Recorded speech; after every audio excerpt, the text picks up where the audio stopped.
More chaos.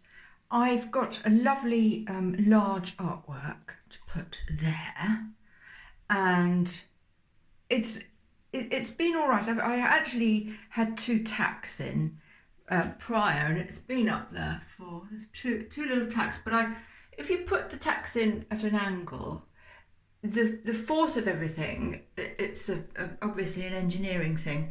It becomes really strong. So although it was only two tacks, and they were fairly small ones at that, it just never fell down, even though it's really heavy. However, I've got a grandson, and I thought it would be awful if they came to stay and it fell on top of him. So I'm doing things properly now, and safety comes first. So do you know what the worst thing about a drill is?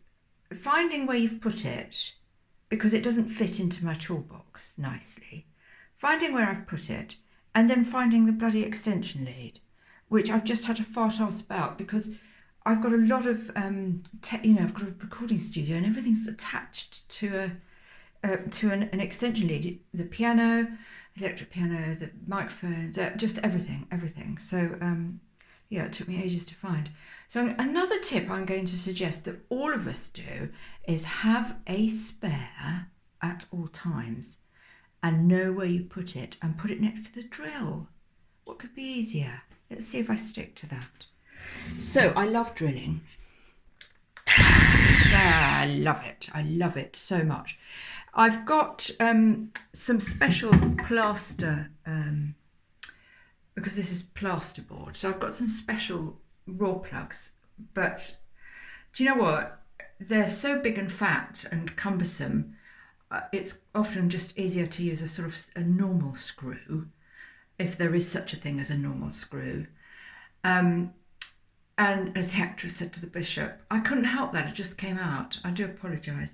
And also, I've got a cheater's way of doing things. If your raw plug is, or if you can't find the raw plugs, because I can never find them. And I've been known many times to use a couple of matchsticks, old wives' tale that. Stick a couple of matchsticks in there, if you can find your matches, or bits of wood. You can use bits of wood. I mean, it's just get something to create grip, isn't it, really? But I'm going to try and do this all properly, and then I'll, the lid of the loo has just been painted, and it looks effing amazing.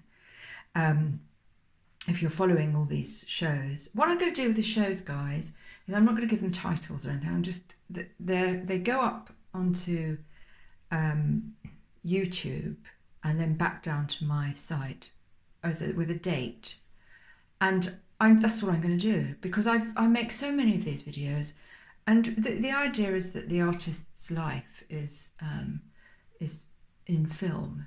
You know, this is 60 seasons, 60 summers rather, and then there'll be, 60 winters, and then 61 springs, and that's how they'll be organised.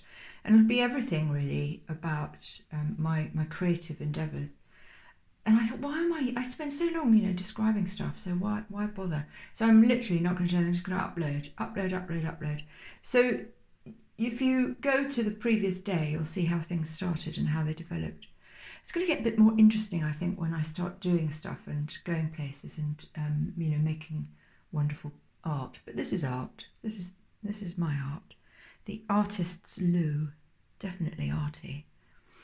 So anyway, I'll be back in a minute and show you the painting.